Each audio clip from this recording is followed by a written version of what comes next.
JDS ಅವರು ಪಾಪ ಅವರು ಆ ಶಾಸಕರು ಮನಸ್ಸು ಮಾಡಬೇಕು ಏನೇನು ಅಂತೇಳಿ. ಯಾಕೆಂದರೆ JDS ಅಲ್ಲಿ ಭವಿಷ್ಯ ಇಲ್ಲ.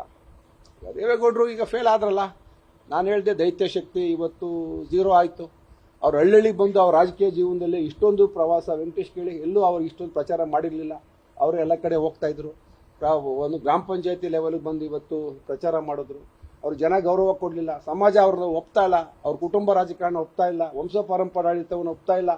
ಇನ್ನು ಯಾಕಪ್ಪ ಅವ್ರು ಈ ಸಮಾಜದ ಶಕ್ತಿನ ಉಪಯೋಗಿಸ್ಕೊಂಡು ಸ್ವಾರ್ಥಕ್ಕೆ ಎಷ್ಟು ಬೆಳೆಸ್ಕೋತಾರೆ?